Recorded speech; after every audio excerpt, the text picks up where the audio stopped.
And welcome to our Owen Mitchell event that's going to be focusing on our recruitment process this evening. Lovely to see so many of you joining us. Thank you very much. We'll just give it a few seconds so we know that everybody is on the call. My name's Georgina Naylor. I'm one of the early careers managers at Owen Mitchell, based in our Sheffield office, and I'll be running through some of the information with you today. So as I said at the beginning, thank you very much for joining. Great to see you all here. So what we're going to be talking through today, as I say, is our recruitment process. And I'm also joined by some other speakers from within the firm. So I've got Alex Burgess joining us, who's in the early careers team, and she'll be talking through the different stages. I've also got Jack Lloyd from our serious injury team in Southampton. And I've got Danny Revitt, who's in our real estate disputes team in Sheffield.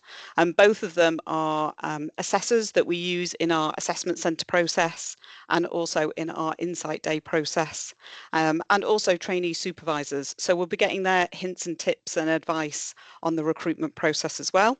And I'm also joined by two of our amazing trainees as well. We've got Scarlett, who is a first year trainee on the individual side based in our London office. And we've got Hamza, who is a first year trainee based in our Leeds office, and he's on the business side. So again, we'll be getting some hints and tips from them. They've gone through the strengths-based process that we'll be talking to you about today. So we'll hear about how they prepared for the process, how they found it, and talking to them as we go through the different slides as well.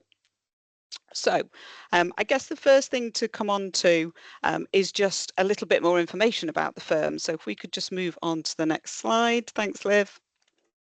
So there's some information that we're going to talk to you about Owen Mitchell. So why would you want to put yourself through the recruitment process? What is it about us that you want to apply for? So we've got around 3,000 colleagues at Owen Mitchell, and they're based across a variety of different sites within the UK. Now, we usually recruit into around 12 of our different offices, but we actually have vacancies at the moment in 16 of our offices. So we've got a huge variety in terms of locations that you can do your training contract. We usually recruit around 50 trainees for each cohort. And we've got around, obviously we've got 2 cohorts at the moment. We actually have 99 trainees on programme at the moment. So a little bit more about Owen Mitchell from a communities point of view. So we've raised over 3 million charitable donations through our registered charity, and we support 3 different charities. We're signatories to the Legal Sustainability Alliance, and also we've reached Disability Confident Level 3, and we work with Even Break as well, who assist disabled candidates into our firm. So a little bit more information rather than just the work there. In terms of our clients as well, we're considered what we call a super brand, and we score 4.8 out of 5 with Trustpilot. We're one of the largest full service law firms in the UK, leading in personal injury and medical negligence, largest family law team in the UK, second largest for private client, and award-winning teams in court of protection and public law. And also our business services group as well is a £60 million business on its own. If it was a standalone business, it would be in the top 75 of law firms, 350 people, and they in themselves take on around 10 to 15 trainees each year. So there's a lot about Owen Mitchell that you can use in your application, and obviously you've got to figure out what's the important bits to you. So in terms of our clients as well, we've helped over 1 million clients, and we can help them with pretty much any advice that they may need, and that's because of that full service element that we have to our business. So we often get people coming in for an individual issue, but we might be able to help them if they run their own business, or if they come for a business issue, we might be able to help them on the individual side. There's always something that we can help with, and in fact we offer over 180 unique different service lines at Owen Mitchell across the business stream and across the individual stream as well. So lots of reasons to want to work here. So if you do apply, you'll need to think about and consider 2 key pieces of information, and the first being which stream you do want to work in. So if we look at our client service areas, we have 5 different practice areas. So one is the business services group, you can see there on the left. And that covers obviously our assistance that we give our corporate commercial clients. So some of the teams listed there: banking and finance, commercial and IP, corporate, employment, litigation, property, restructuring and insolvency. Now within business services, we actually have 13 different teams that you could be placed in as a trainee on the business stream. So not listed there is construction, also planning and environmental, real estate disputes that Danny's in, who you'll hear from later on. We've also got our regulatory team, and we've got a pensions team as well. So huge variety there on the business services group. And that is servicing the mid-corporate market in terms of helping clients and being their trusted advisor with their business affairs. And then within the legal services for individuals side, we've got those 4 different practice areas there. So we've got court protection and public law as one practice area. We've got medical negligence as another. We've got personal injury. Now that covers serious injury and also asbestos and occupational disease. And then we've got what we call our private client group. Now that covers teams such as family, private client advisory, wills, trust and estate disputes, and also international and high net worth. So as a trainee, you can see that you've got a huge variety there. Unfortunately, you won't be able to do a seat in every single department within your stream. There's just too many, but it does give you a huge variety. Now, not every team is in every office. That is listed on our website if you do have a particular interest in a particular area. But the second piece of information you do need to decide upon is which office you want to apply for. So if we could just move on to the next slide, you can see there, as I mentioned earlier, a huge array of offices that we have across the UK.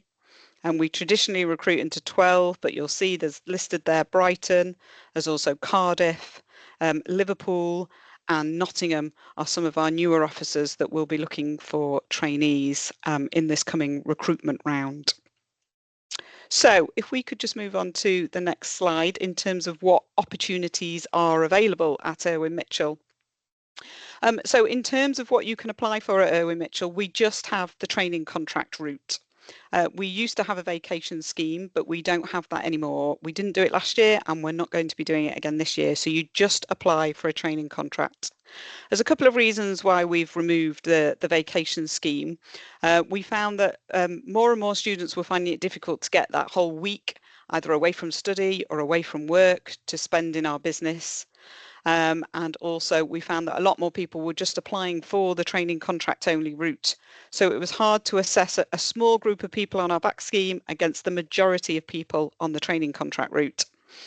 Also, obviously, with 12 and now 16 officers, it's a huge logistical effort to make sure that we can run a back scheme in every single office.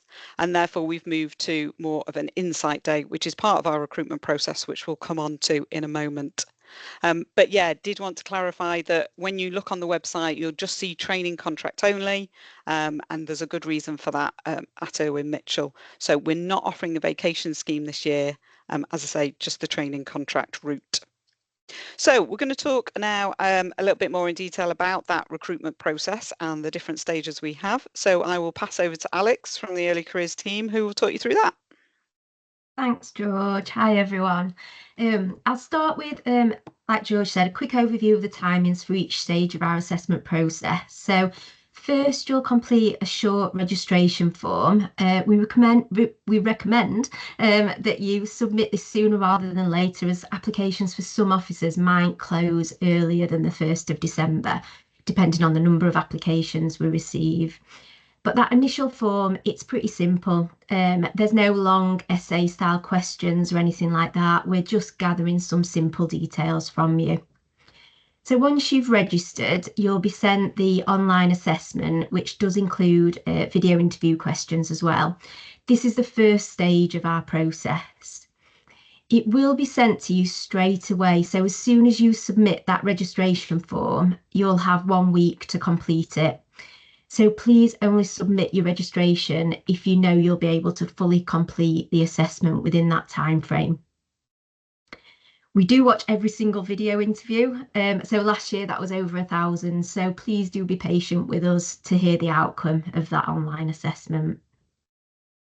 Assessment centres will take place across February and early March. You'll hear whether you've been successful in progressing to this stage of the process by the end of February. But just bear in mind that each office runs their assessment centres at different times. So some people might hear earlier than others, depending on the office and stream that they've applied to. We are actually moving back to in-person assessment centres, as we just value meeting you face to face. It helps break down that virtual barrier and gives us a more rounded view of someone. So just to give you a bit more insight into why we've made the change to in-person assessment centres, I'd just like to bring in Danny. Hi. Danny, would you mind just introducing yourself and telling us a bit about your background? Yeah, that's fine, Alex. Hi, everyone. My name's Danny Revitt, and I am the head of the National Real Estate Disputes team at Irwin Mitchell. It's a team of about 17 people spread over 4 offices, and I am based in the Sheffield office. I joined Irwin Mitchell way back in 1991 when I still almost had a full head of hair. And I was 1 year PQE at that point. I am the early careers representative for all of the real estate teams. I've done that for the last couple of years, but I've also had a lot of experience of assessment centres over my many years at Irwin Mitchell. Great, thanks, Danny. I know you've experienced both the in-person and virtual assessment centres. What would you say has driven the decision to return back to face-to-face? I mean, there's absolutely no doubt, and we all saw it come in when COVID hit us, that Teams, Zoom, is a great way of communication. It's revolutionised it really. In my eyes, it's better than phone calls, and it saves a lot on travel. It's really been a massive benefit to everyone. However, it's a little bit hard to describe. I think there's just nothing like a face-to-face meeting in my eyes, and obviously Irwin Mitchell's made the same decision to really sort of get to know someone properly. I say it's hard to say, but on a screen like we're all here today, you see a 2D version of people, half of them. There's nothing better than picking up body language and sort of being able to talk and interact with someone in person. And I think it's a very sensible move. Yeah, great. Thanks, Danny. Okay. So whether you're successful or not at the assessment centre, everyone will receive a feedback report. This will highlight some of your strengths and areas for development. And then after that, after the assessment centre stage, we'll hold our final assessments in early May before that exam period begins. And by then, following that final assessment, we'll be in a position to make offers again in May time. It's quite a lengthy process, and supporting candidates through it is really important to us, and we really want to make sure it's fair and accessible for everyone.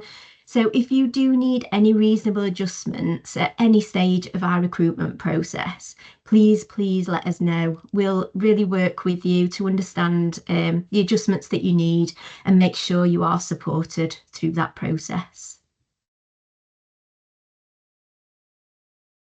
You can move on to the next slide, please. Thank you. So now I'm going to look closer at what we mean by strengths and walk through each stage of the process in a bit more detail.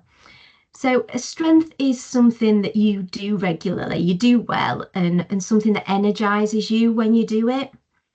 We work with a company called Capfinity to design our strength-based assessment process, and that measures the strengths we're looking for in our trainee solicitors. So the process is tailored to the role of a trainee solicitor and is designed to give you as well a better understanding of the job and the firm. We use this strength-based approach as when people use the strengths at work, They are happier at work, they are more engaged in the work that they're doing, and they also perform better in that job role. And it goes beyond work as well. So using your strengths regularly also boosts your well-being because you're happy in the role, your confidence, and also your resilience as well. It is quite different to the traditional competency-based assessments that really focus on what you've done in the past. We're looking at what you're good at and what motivates and excites you. So it's about combining that capability with passion for something.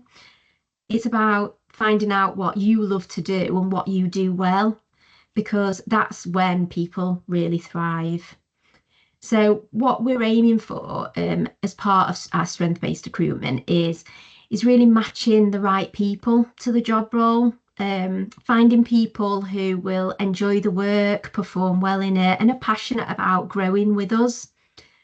And to give everyone an equal chance to succeed. So by focusing on potential, not just past experience, as it was with the competency-based assessments. And a great way to start building and discovering your strengths is by getting involved in a variety of activities. It doesn't have to be just legal ones. It can be many different activities. So work experience is a good one. Again, doesn't have to be legal. It can be non-legal.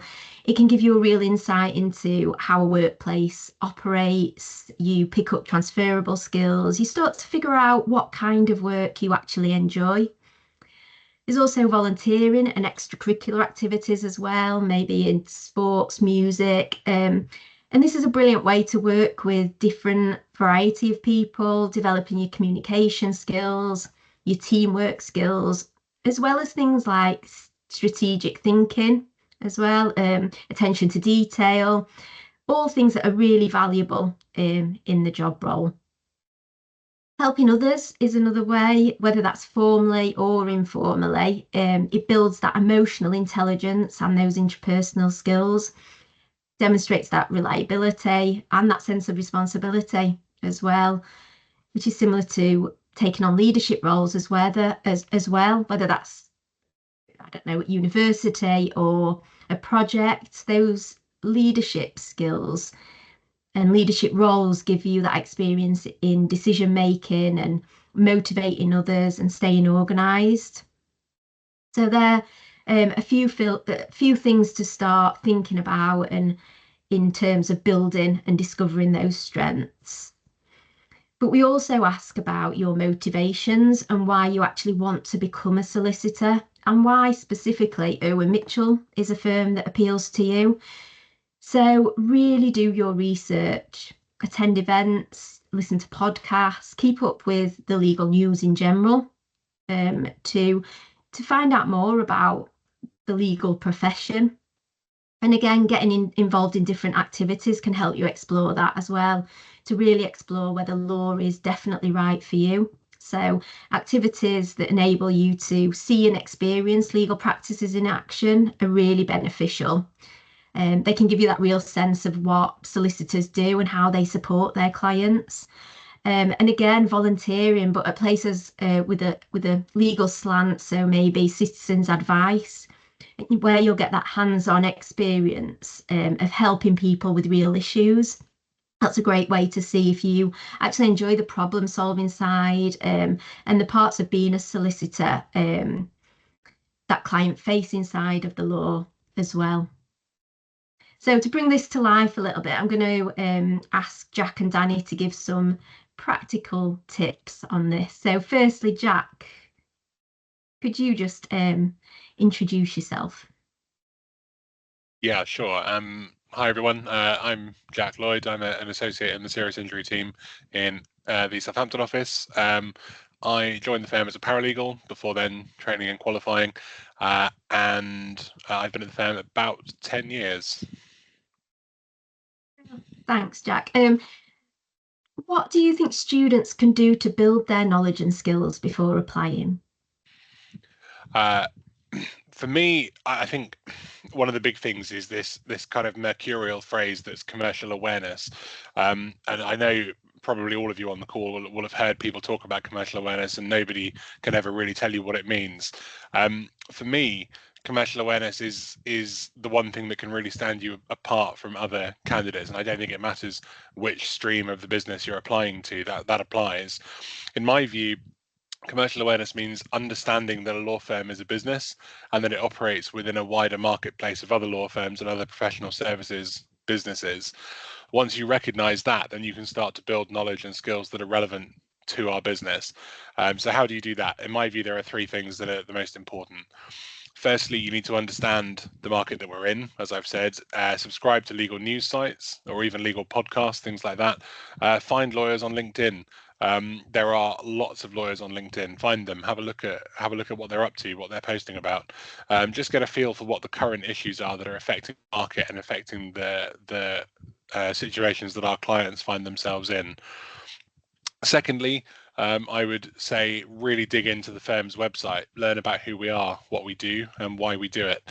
Nobody's going to ever expect you to recite reams of information about the firm, either at interview or assessment centre, but it's always very obvious when a candidate has done their homework and knows about the business, and it's something you're going to be committing to at least 2 years worth of time working for this firm, so you really need to know what you're getting yourself into.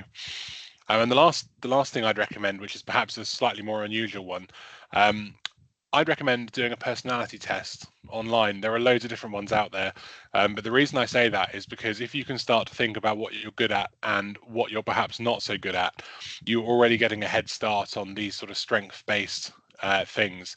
You'll be able to find out what your main strengths are, so that when you're being interviewed, often people will ask you what do you think your main strengths are.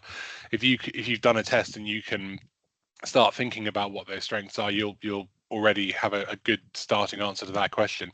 Similarly, you can identify things where you have room to work on. Everyone's different. Building knowledge and skills isn't a one size fits all thing. It has to be relevant to who you are and where you're at in your individual journey. Great. Thanks, Jack. Danny, what advice would you give to students who want to better understand the trainee role and what solicitors do within legal services for business?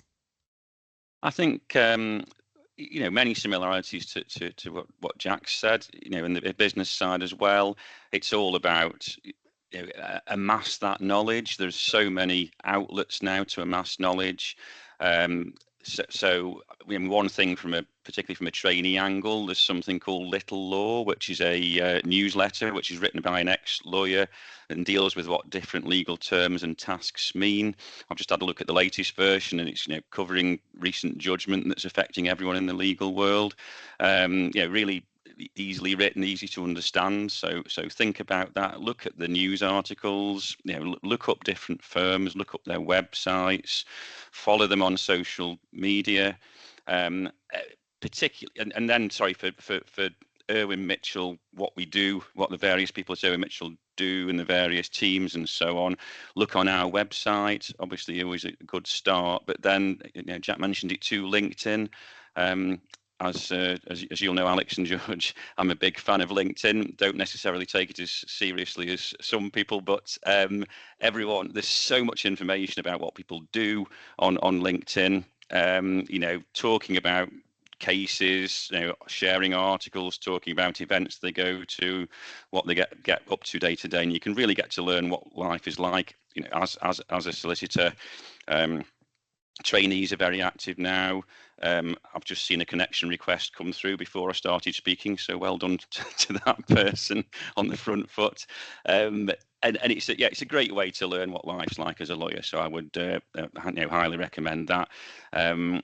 Attend recruitment-related events like this one. Look for other things like that, and just amass information. There are so many sources. It's all out there for you, I'd say. Great. Thanks, Danny.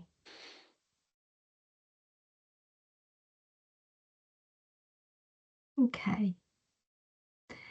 So, stage one of the process. You'll start by completing a short registration form, as I mentioned. It is really straightforward. It's just your contact details and a bit of background information.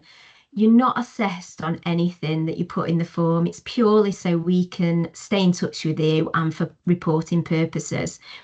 We do ask for some academic information, but we don't have any minimum requirements. We ask for it so we know when you're able to start your training contract and what pathway you'll need to undertake. So once you've registered, you'll be sent the online assessment straight away. So again, just to reiterate, make sure you're ready to be able to complete it before you submit your registration. You'll have 7 days from the date you submit that registration to complete it. So for the online assessment, we recommend giving yourself up to 2 hours to work through it. You don't have to do it all in one go. You can spread it out over the week if that works better for you, but we anticipate it taking up to about 2 hours. Without giving too much away, there's some things you can start to think about before you start that online assessment. So start thinking about things that you like. So do you enjoy meeting new people, networking, connecting with people, clients, colleagues? Can you work well with others? Can you take initiative? Are you confident in sharing your ideas? Do you like staying organised? Do you have ways in which you can keep on track to stay organised? Are you curious, keen to learn? Do you enjoy problem solving? So just take the time to reflect on what you enjoy doing, how you approach challenges, and what kind of environment helps you thrive as well. So it's a bit about understanding yourself so you feel fulfilled in the career and you choose the right career path for you. The assessment helps us to find candidates who not only have the right skills, but also genuinely enjoy using them. And that's what leads to strong performance and long-term success.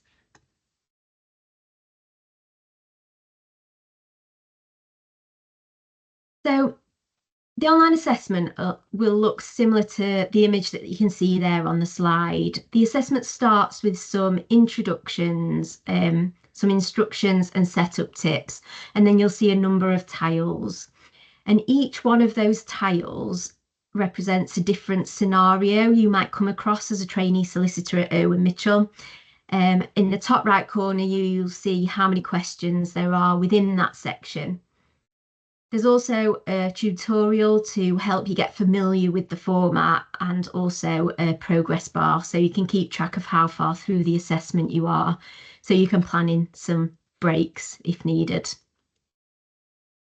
The assessment's designed to understand how you behave in different situations and, more importantly, why.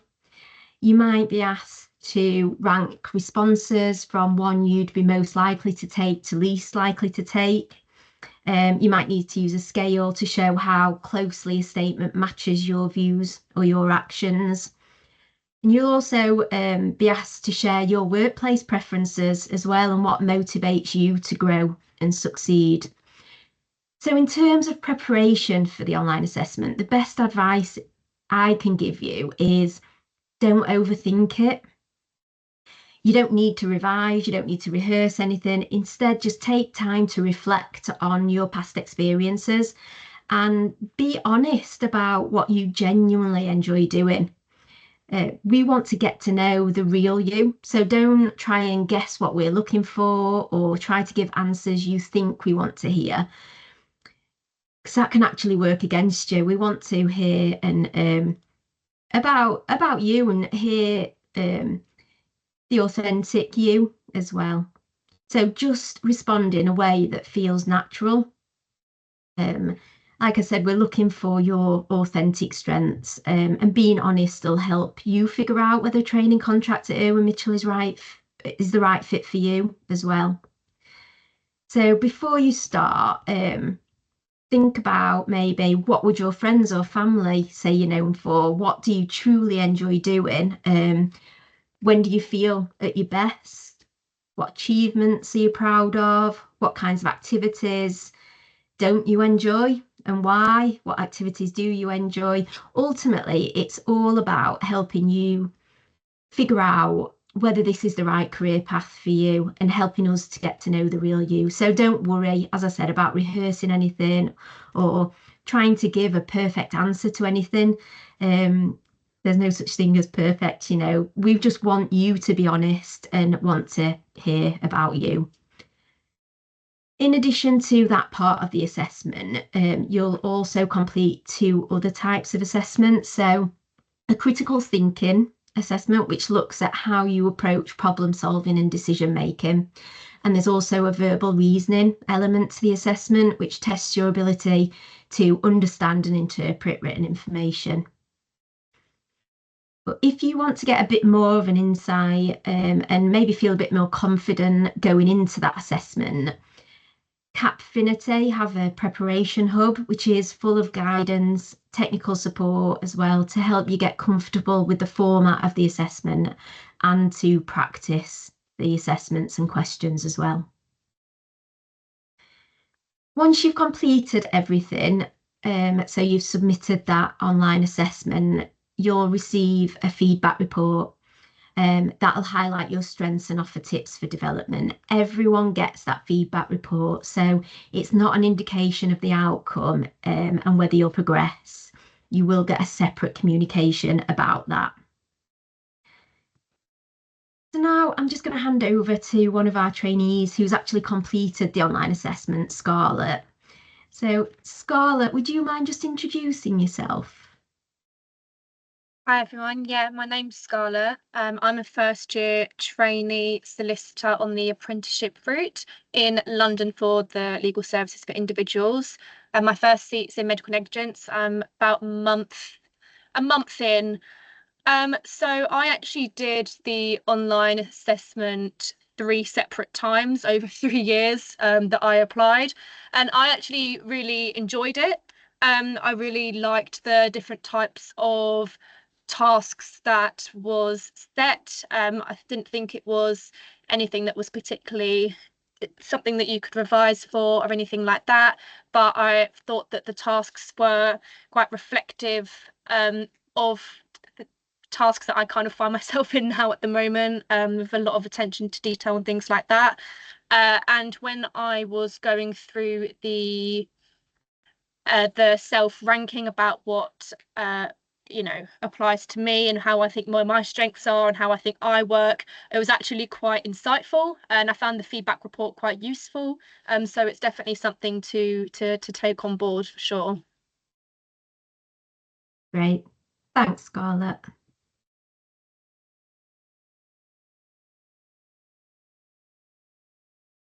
So as I mentioned, there is a video interview element as well to the online assessment. So the video interview questions aren't a separate section of the online assessment. They're actually integrated into it. So you'll be asked 5 strength-based questions, and I'm afraid you won't be able to re-record your answers. You get 1 chance. So once you start, it is a bit like a real life interview. You do only get 1 shot. So the advantage of this format is that it's more realistic. It gives you a great opportunity to talk about your strengths in your own words. But obviously the challenge, of course, is that if you do stumble or lose your train of thought, you'll need to think on your feet and recover. But don't worry, we understand nerves are normal and people, stumble over their words. It's never going to be, we're not looking for a perfect presentation. It happens. Just take a breath, get back on track and finish your answer as best you can. Just don't give up and hit that stop button, because that's the worst thing you can do, because then you don't have that chance to go back and try and answer the question. Before you begin, make sure that your camera and your microphone are working properly. You do that check, as I mentioned at the start of your online assessment. So you just check your surroundings, what's behind you, is it tidy, is it distraction free? Also listen out for any background noise as well that might interfere with the recording. You also have the opportunity to record a practice question. It isn't assessed, so try and use it as best you can, and use it to get comfortable with the format and how the timings work as well. For each question, you'll get up to 30 seconds to prepare your answer, and then you'll have 2 minutes to record it once the timer starts. The questions are strength-based, which means we're looking at what you're good at and what energizes and motivates you, not just what you've done before. So just remember that. Some of the video interview questions will link as well to other parts of the assessment. So just make sure you're paying attention as well when you're going through the different parts of the online assessment. And what I would say in terms of preparing for it is treat it like you would a normal interview. So do your research, know why you want a training contract with Irwin Mitchell and how you'd make the most of a training contract as well at Irwin Mitchell. Practice speaking for 2 minutes, maybe try recording yourself or speaking to a friend or family member for 2 minutes, so you know how long that 2-minute period is. Have a glass of water nearby and maybe a notepad with a few key points that you want to mention.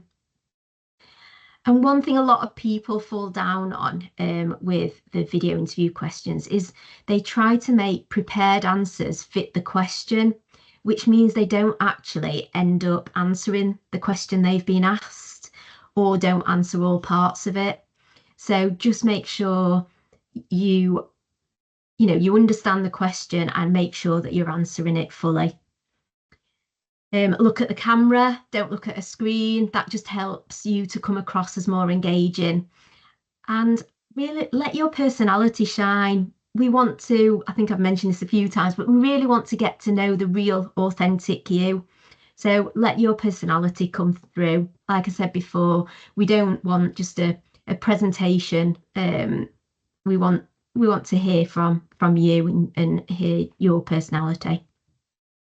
And just a quick note on AI as well. Last year, we really noticed it was really evident when candidates were reading from AI generated answers. Their eyes were flicking between different screens. We could hear people typing. The responses were quite often overly corporate, and many people used the same keywords in their answers. So just be a bit cautious with AI. I think it's great for doing your research, but reading from it directly is really noticeable and it really doesn't come across as authentic and it can work against you, really. So now I'm just going to hand over to another one of our trainees to share their experience. So Hamza, would you mind just introducing yourself?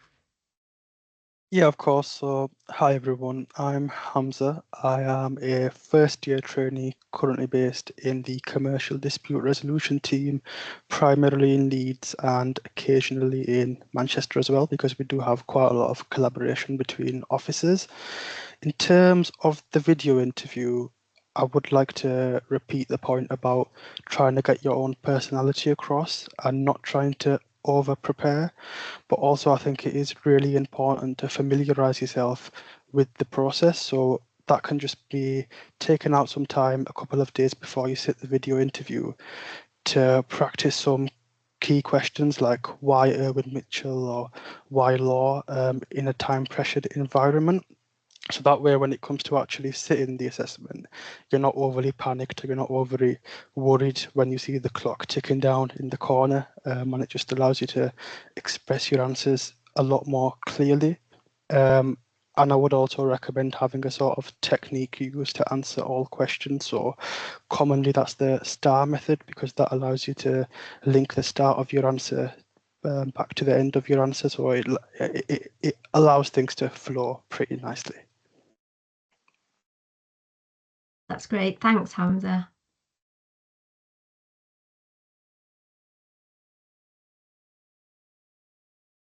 So the next stage of the process would be an in-person assessment centre. So assessment centres are a method of recruitment that bring together a range of different exercises designed to help you showcase the skills and behaviours needed for the trainee role. It's not just about what you know, it's about how you think, you work with others and approach challenges as well. So Our assessment centres are now held in person. They'll take place in February and early March. And you'll get a chance to sort of see the office environment, meet people from the office you've applied to, connect with other candidates who might be joining the firm with you. And you'll also get a chance to meet current trainees and ask questions about what it's really like to work at Irwin Mitchell.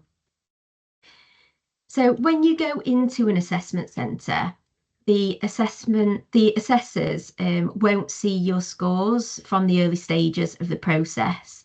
They won't know what university you've attended or if you've applied before. We're committed to equal opportunities, so things like your background, gender, disability, university you've been to, previous employment, it doesn't play any part in our decision making. You are assessed solely on your performance during the exercises. Each year we redesign the exercises, so we can't give too much away, but you can expect tasks that assess things like analysing, problem solving, working with others and building relationships, commercial awareness, which we've talked a lot about, drafting written work, demonstrating organisation. I always say, think about the strengths you think are really important to be a successful solicitor, and that's probably what we're assessing. So to help you perform at your best at assessment centre, I've got a few tips.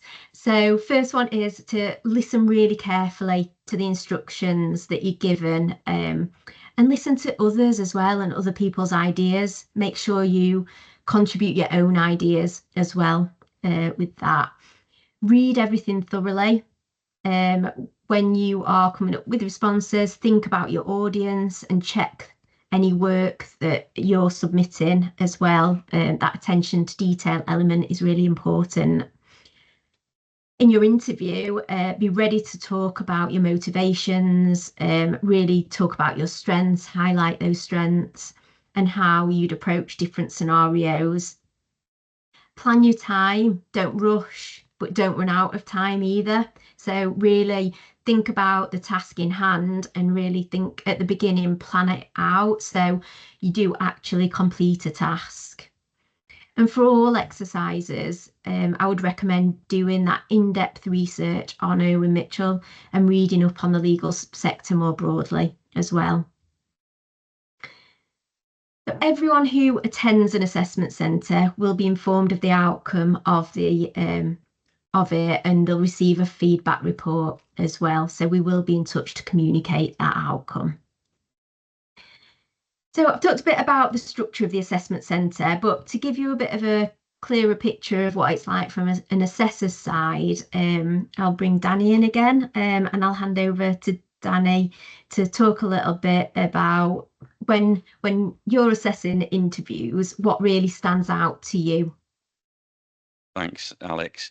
I think some of this is much easier said than done because it's natural to be nervous at this situation. It's a big point in your start of your career, so it would be very unnatural not to be a bit nervous, but try your hardest to be relaxed and try and be yourself. I think that's one of the main things. Don't put on an act. Don't try to pretend you're someone you're not. Try and be yourself. Try your hardest to relax.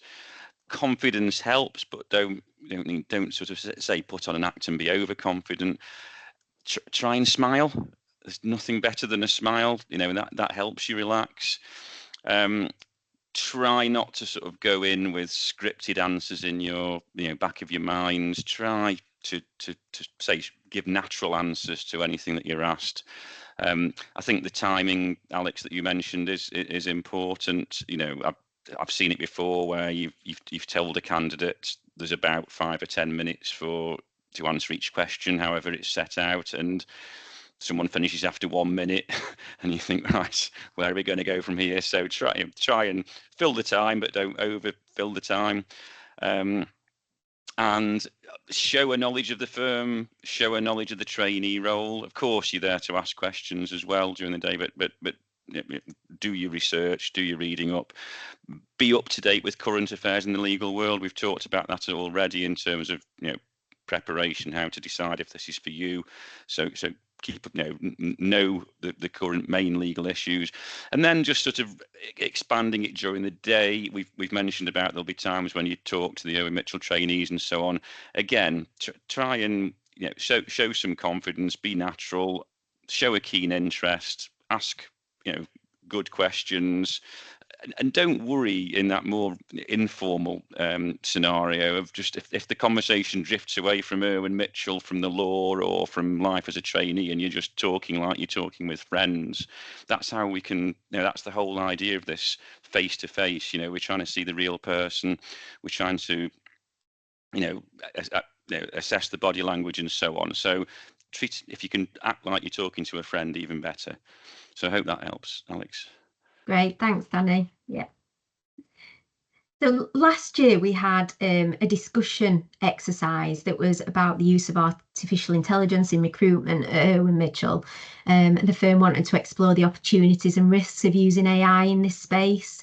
And just to give you a bit of an insight, in that particular exercise, we were looking for a few key strengths. So we were looking to see how candidates could create a welcoming and inclusive environment, so making sure everyone in the group felt heard and involved. We were also looking at how effectively candidates worked with others. Were they contributing consistently? Were they helping move discussions forward, working towards a shared goal? And also how candidates stayed motivated throughout that task as well. I'm just going to bring in Jack now to just talk about that a little bit more, because Jack, I think you've assessed that type of exercise. So I wondered if you could just share your thoughts as to what you were looking for from candidates. Sure. Well, the first thing I can say straight away is that in the AI task, we weren't looking for people who were experts in AI. Really, we were looking for people who work well with others, people who are not afraid to contribute their own thoughts. But equally, we're looking for people who, as Danny said, don't just come in and dominate the conversation. Sometimes, in fact, the most impressive candidates are slightly more reserved, but make a real impact with everything they add. And for me, impact is a really great word for this particular conversation. So before you come into any kind of exercise like this, I would always think about how you can make an impact. I'm always looking for candidates in these kind of tasks who manage the time well, who actually pay attention to detail and read the question, and perhaps when you get halfway through, reread the question just to make sure that you're on track. As you mentioned, Alex, candidates who make an effort to include other candidates who might be struggling. You don't have to do everything well, but for me, the actual content of the discussion, so in this example, the use of AI is only perhaps 50% of the actual task. We're looking for how you go about doing this task and how you work with the other people in the group. Yeah, absolutely. And Jack, you're from the legal services for individual side of the business. Is there anything specifically that you would look for or want to expand on from what Danny's already said, what you look for in candidates in that interview? Yeah, just a couple of things. So ultimately, from my perspective in the personal injury world, and I think this applies across the legal services for individuals stream, we're looking for candidates through a lens of whether I could put this person in front of a client. We act for clients all the time who often are going through some of the most difficult times in their lives. People often assume that personal injury lawyers need to be kind and caring, and that's all that matters. And yeah, that is important. But actually, the mainstay of our job is about relationships and building rapport with people. We work with people primarily, and you need to be able to quickly build a rapport and then maintain that throughout the life of an interaction with a client. The single best way to build that rapport is by being authentic. We've talked about this a lot today, and it'll come up again when you join events like this in the future. Use examples that you're proud of. Talk about things that you're passionate about. We will always remember candidates who come across as passionate and engaged. The only other thing I'd say is really to revisit what I said earlier, and that is to do your research. it will always go in your favor if you know about what we do, if you have an understanding of what the firm as a whole does and how teams interact with one another. If you really understand what it is we do and how we do it, then you'll be in a much better place to be able to say why you want to be part of that, and that's really what we're looking for. Yeah, absolutely. Thanks, Jack. Right, and now let's hear from the trainees who have actually been through the assessment centre themselves. So firstly, Scarlett, how did you prepare for the assessment centre? Yeah, sure. So I did a history degree, so I'm from a non-law background. So the whole prospect of an assessment centre in general was quite daunting. So I just think that it really helped me to try and understand the role of a trainee and develop these skills.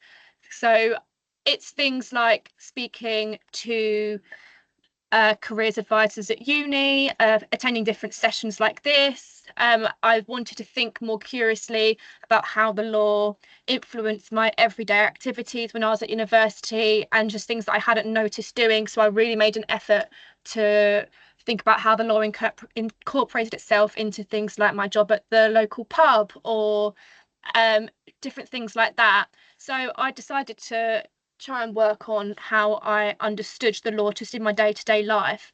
In terms of actual preparation for the assessment centre, I did split it into majoritarily two parts in terms of the researching the firm specifically and then the wider legal sector as a whole.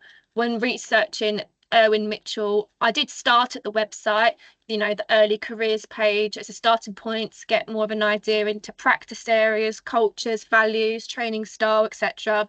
But it is important to go far beyond just what the website says.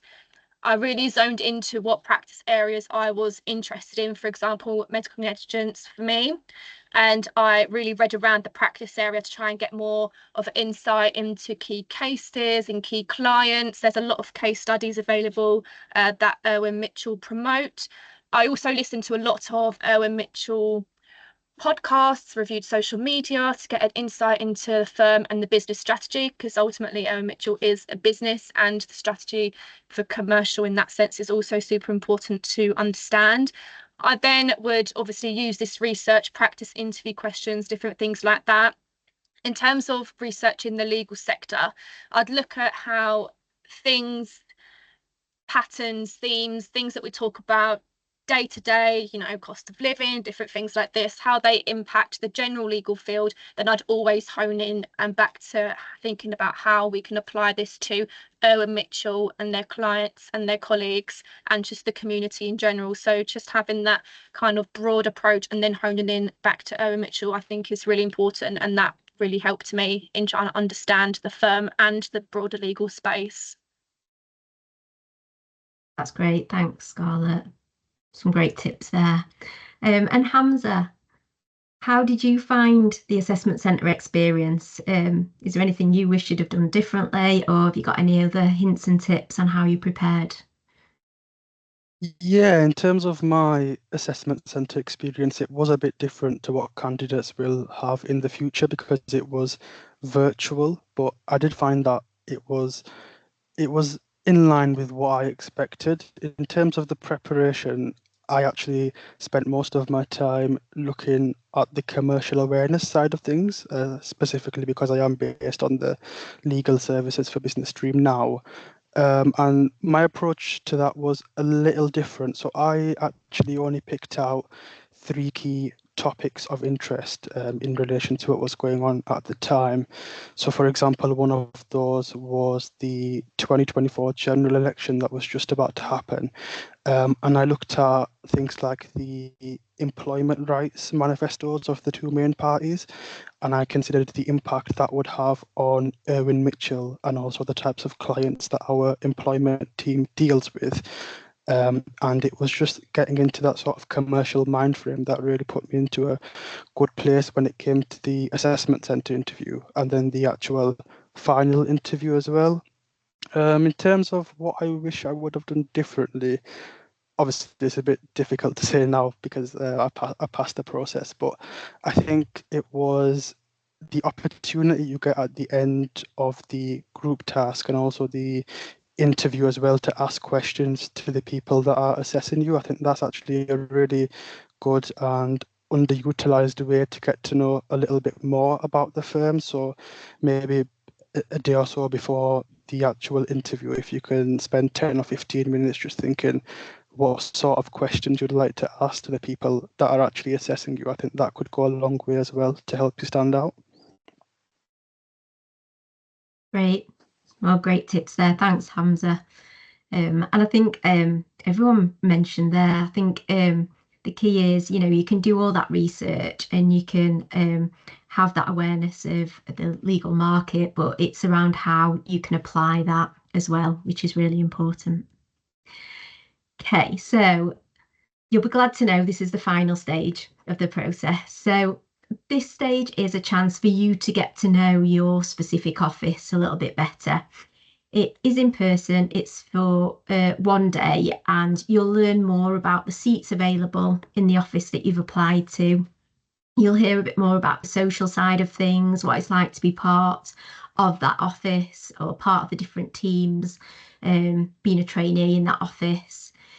There'll be an office tour, so you'll see where you'll be working. You'll get to meet different fee earners, newly qualified solicitors, trainee solicitors, to really get a sense of the kind of work you might be doing as a trainee as well, and a real sense of what it's like to work in that office. It's a great opportunity for us to get to know you even better, and gives you an opportunity to shine in person. There will be an assessed element during this final stage, and that'll be led by our early careers regional reps in each office. But this stage is, as I mentioned, really about helping you to get a real feel for the office, the teams that are in that office, the kind of work you'll be doing, and a chance for you also to decide whether Irwin Mitchell is the right fit for you. So this final stage will take place in early May, and we aim to make offers as soon as possible after that. So to give you a bit of a sense of what that decision-making process felt like when we made that offer from a trainee's perspective, I'm just going to speak to Scarlett and Hamza again. So Scarlett, what helped you to decide? Can't get my words out.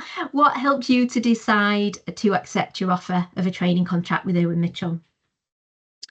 So when I was investigating what firms I wanted to pursue a career in law in, I did kind of have 3 things that were important to me, like my 3 main pillars when I was investigating firms.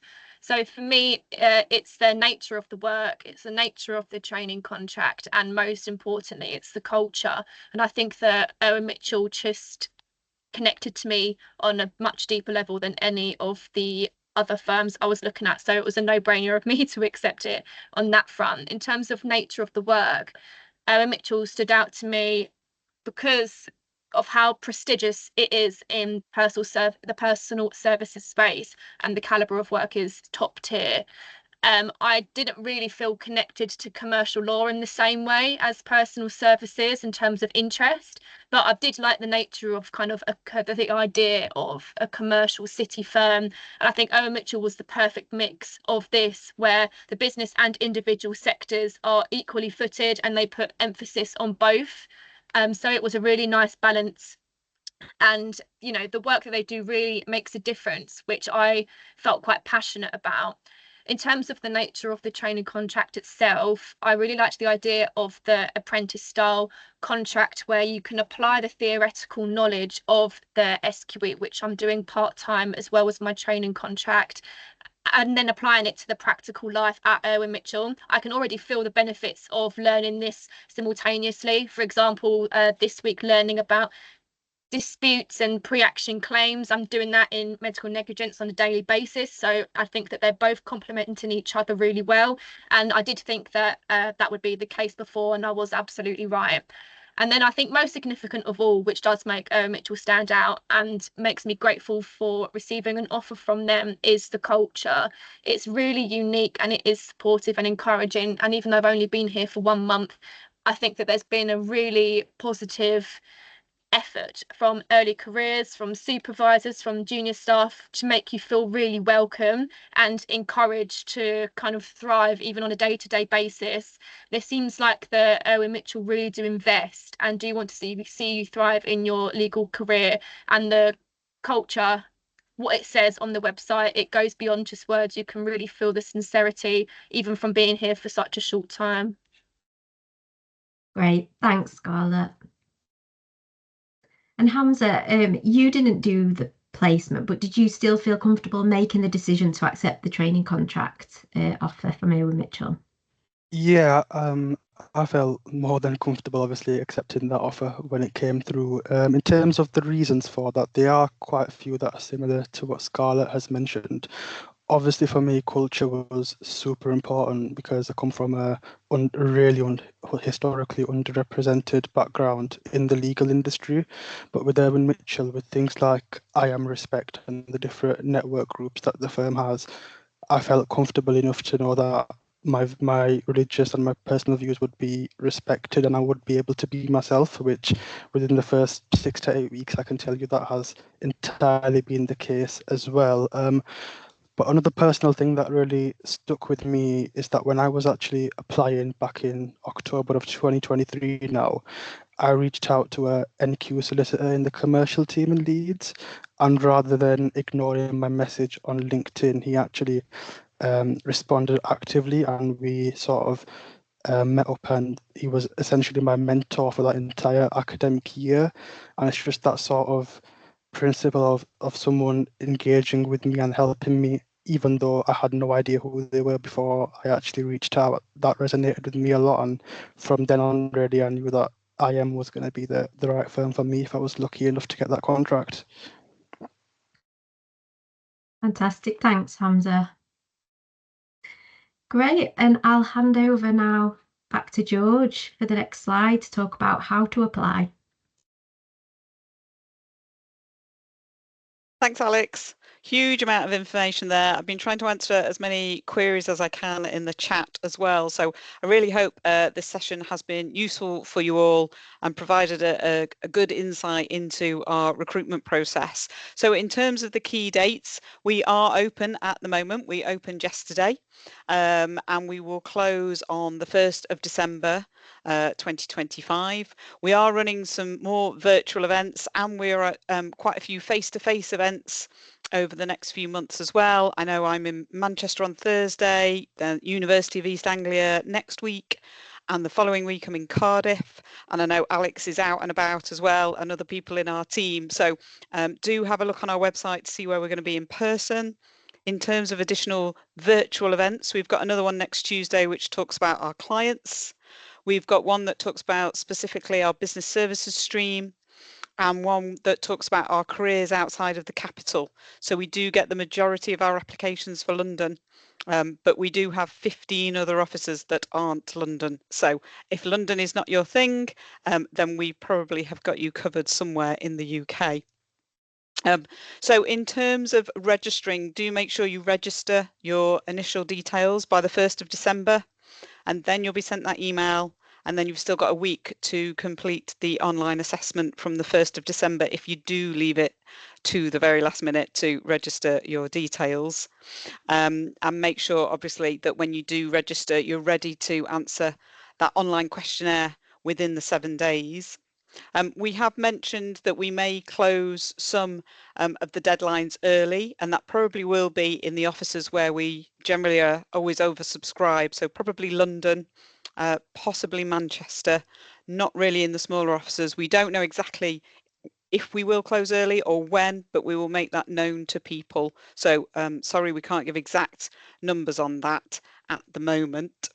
So as I say, we've tried to answer the majority of the questions that have been coming up in the chat. I'm just having a look to see if there's any others. If you have got a specific question that we haven't covered off in the chat, you can email us at earlycareers@irwinmitchell.com and we will try and come back to you as soon as we can. I think for me in the recruitment process, in terms of my final, I suppose, hints and tips, and hopefully this has come across from everybody, is almost know yourself, know your own motivations as to why am I applying to Irwin Mitchell or whichever particular firm you are applying to. Hopefully it will be Irwin Mitchell.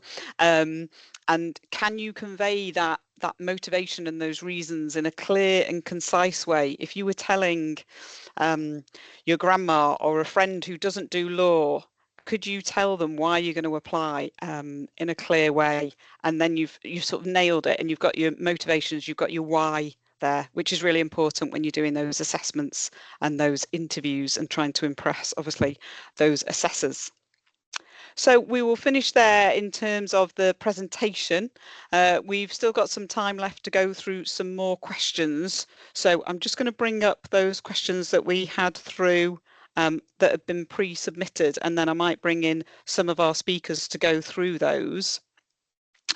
So one of them was around, when you apply, do candidates automatically get to the online assessment stage, or do they have to pass the application piece? So just a careful, I suppose, wording there. So you register your details and then you are automatically sent the link to complete the online questionnaire. So yes, everybody gets the online questionnaire.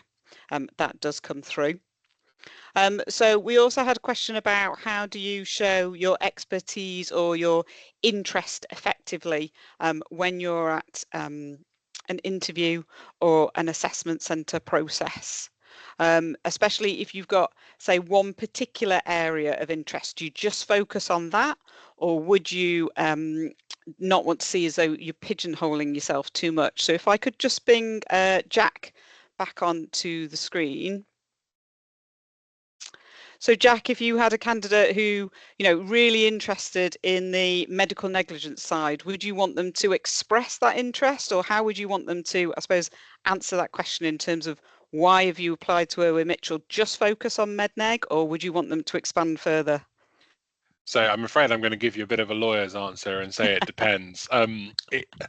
I think if you've got a genuine interest in a particular practice area, then absolutely show that. Don't be afraid to show that. What I would say, though, I'd qualify that by saying I would like to see you explain why that is. I think the risk is that you come across as being a bit closed-minded.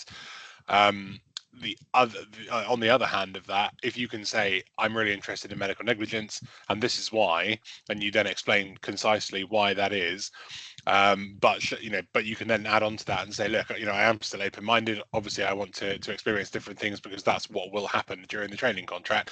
Because whether you like it or not, you're going to have to do different seats and experience different things. So, I think there's a balance to be struck. But absolutely, if you've got something that you're passionate about, like I said earlier, we really like to see people who are passionate about this firm, about working in law, or about a particular practice area. But if you can back it up, then all the better.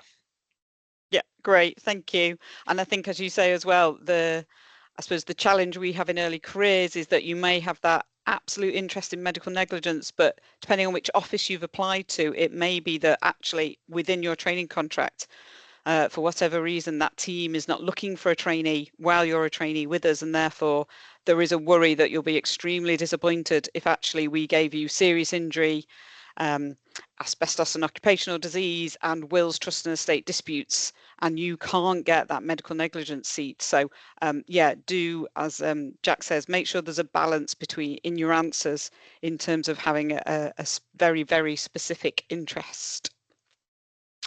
Some of the other questions that we had as well was around seats. So will the recruitment process take into account preferred practice areas, or are the prospects of qualification into specific teams something that's discussed when you're on the training contract? So yes, we can't unfortunately take into account specific seats that you mentioned during the assessment process. So you may say, I've got a real interest in public law and human rights, and that's all I ever want to do. So out of the 50 training contracts that we have, I would say probably 30 to 35 are on the individual side. But out of that, I would say maybe 1 or 2 are because public would like 1 or 2 NQs at the end of your training contract. So it's quite each department is quite small in terms of their requirements. So a bit like Jack says, do make sure that your interests, I suppose, are broad and varied, and you're open to that as well. We also have a question around what advice do you have for training contract applications who want to be generalist lawyers? And hopefully it's come across that we are quite, I suppose, specialised in that you are put into very specific teams throughout your training contract, even within, I suppose, on the business side, on real estate, there's real estate, but there's real estate disputes, and there is construction, and there is planning as well. So real specialisms that we have at Irwin Mitchell. So I think if you're looking for that generalist doing a little bit of everything once you qualify, Irwin Mitchell probably isn't going to be always going to be able to offer you that. So that's something to consider when you're applying as well. There's been a question as well about work experience within the office, and unfortunately we aren't able to offer work experience or anything for second year university students, but we do hope that running these events, going out to the law fairs, doing some presentations, that you are able to, I suppose, access Irwin Mitchell staff and employees and engage with us and get a sense of what the firm would be like, what it would be like doing some trainee work for us as well. We've also got a question about people or career changes and people converting to a legal career from different backgrounds. So Danny, if I could just ask you to come on screen for this question. The question is quite general. It just says, what's your view on people converting to a legal career from different backgrounds? I always say assessors almost really enjoy interviewing those people with different career backgrounds, because they're sort of like, oh, this is interesting. Where have you come from? Why are you doing this? So I wouldn't want people to shy away from it or think, oh, I don't stand a chance. But yeah, what are your views when you meet somebody who's possibly had a career a little bit older in the recruitment process? 100%. I think it can be a benefit. You know, they've seen what life is like out in the business world or whatever other career they have pursued. I can think of someone right now in our team who had a different career. I can think of past members of our team who've had that, and it's given them a grounding in life in the workplace, and it can often be for their benefit. So it's certainly not something you'd close your mind to and say, oh, if you haven't done law all your career, there's something wrong. It can be a massive benefit, and more string to the bow. Yeah, definitely. I know we had a trainee start, or a few trainees actually start this summer. Alistair is in the Sheffield office. He's in insolvency at the moment, and he is I suppose, an older trainee. I don't think he'd mind me saying that. Probably above 40. I don't think he would mind me saying that either. But his first career was in the police force, and then he worked in data, in IT, and then he's done he's done the conversion course, and now he's doing his training contract. We've also got Kerry, who's down in our London office. I know when she was studying, she had two small children. I think they're a similar age to mine now, sort of 10 and 12. So she's a career changer. So we do have quite a few career changers within our cohorts. It's still the minority of people who come through, but it's definitely not something that we, I suppose, assess on or recruit for. As long as you've got your reasons as to why you want to make that shift to law and you can justify it, then that's the main thing the assessors are going to want to hear from you. I can just say I've been out with Alistair socially, and he's fitted in very well already. It's very noticeable. Yeah. Great.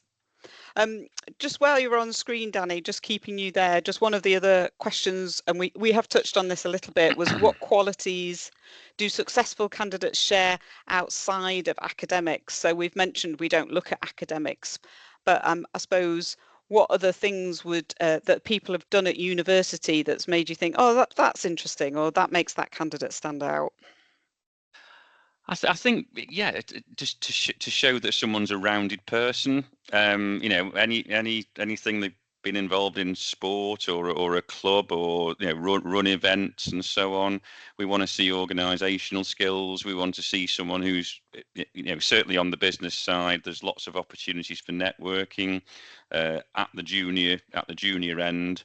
It's something we always encourage from the junior end upwards, to gain those skills in meeting people from other businesses, and ultimately as they develop their career, attracting work. So if you can see it's someone who naturally mixes with other people, you don't have to be loud and centre of attention. You can do it very subtly as well. But that ability to get on with others, and I think not just on the academic side, as I say, on the more social side, or whatever you've done at university or in your education or just in your spare time while at school, is all interesting stuff, and shows the rounded sort of person we're looking for. Yeah, great. And I think, as Jack said earlier, it is about building relationships on the individual side, but I think it is on the business side as well. Just that, that first meeting in reception, come through to the room. It's about almost having that small talk and feeling comfortable and confident to just have a chat and make the client feel welcomed and, oh yeah, I can get on with this person, I can trust this person. And those skills are quite I suppose you can teach those skills, but that is an element that we are looking for. Not the legal knowledge. It is that relationship building ability that we have. Just going to bring Alex back onto screen. I've noticed a couple of questions in the chat with regards to, and I think Scarlett had mentioned this, that she's doing SQE alongside her training contract at the moment. So we've had a couple of questions about whether that's going to continue going forward. So Alex, I know as a department in terms of early careers and as a firm, we've been reviewing this recently because the government changed their rules around the funding in terms of SQE as an apprenticeship, which is what we've been doing over the summer. So just wondering if you could just explain what we're going to be doing going forward. Yeah, so from 2027, our future trainees will be required to do SQE up front, so before they start their training contract.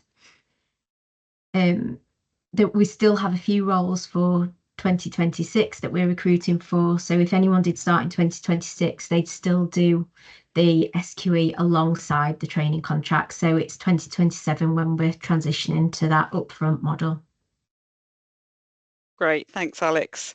So yeah, you will need to complete the SQE as a one-year course before 27, or if you're starting in 28, obviously you'll need to start it in 27. Just another question we've had around work experience as well. As someone without any work experience within the legal field, what transferable skills from other non-legal experience I suppose can you use or can you bring to the recruitment process? And we often get asked this, I haven't got any legal experience, how do I get it? Because obviously that's the only way I'm going to get a training contract. So Scarlett, if I could just bring you back onto screen. I know you mentioned you'd done some non-legal work experience. How did you use that, I suppose, in the interview or to bring to life the skills that you had? Yeah, so when I first started investigating training contract applications, it was, history degree. Obviously at university, they didn't really give much information or insight into anything like that. And as I kind of touched on, I was working at a pub. I started to become interested in things like, okay, well, why am I using a certain glass for this? Or why have I got certain rules for allergies that cause a potential negligence hazard, things like that. Just started to look at things slightly differently. And obviously I did a few rotations before I was successful with Owen Mitchell, and I really took on board the feedback that they provided me, and I did get a job as a clerk, not paralegal or anything like that, and I had got that job without any legal experience. And I just think that having non-legal experience and legal experience is, if you're in any kind of professional environment, I just think that it just helps you become confident and familiar with a sense of professionalism, which is obviously going to come in handy with assessment centres and interviews. It makes you become familiar with maybe some legal concepts, even if it isn't in a legal facing role, like at the pub, for example, for me. It makes you develop any kind of commercial awareness, any kind of work experience does contribute towards that, because you're going to have an idea about how that business works and what does and what doesn't work for a strategy going forward. And I did end up picking up some patterns about what kind of impacted the legal space, which I've definitely implemented into my interviews, and it just made it more kind of organic for me talking about experiences like that, rather than trying to hone in on some kind of legal talk or legal experience that I didn't necessarily have. It was much more organic and natural for me to focus on things that were tangible to me and kind of just look at them slightly differently, if that makes sense.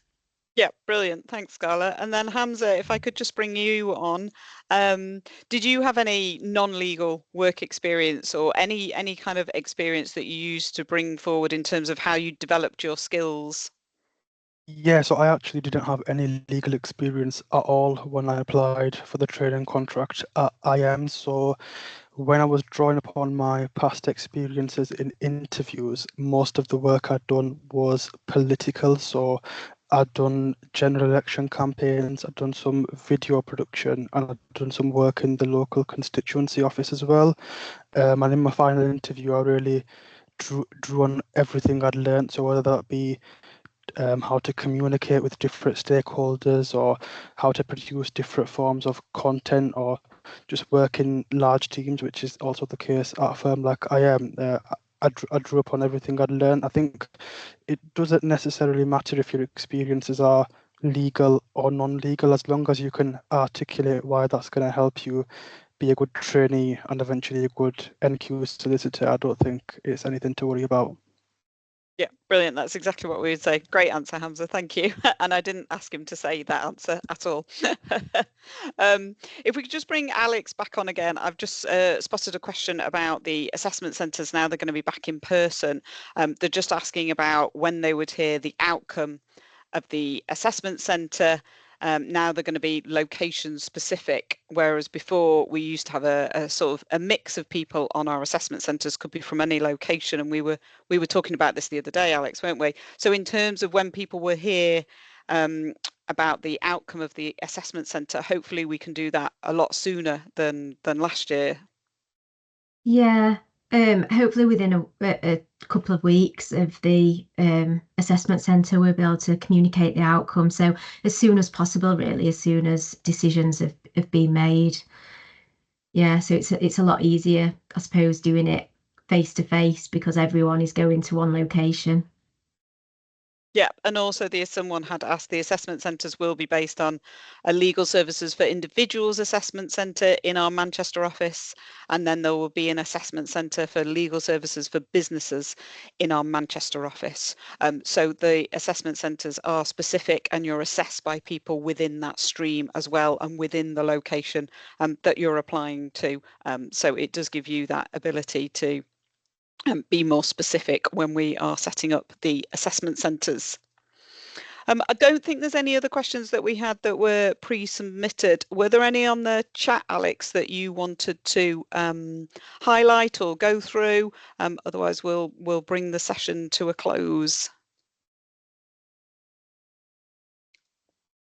There's a question asking, would Owen Mitchell help financially to support candidates undertaking the SQE?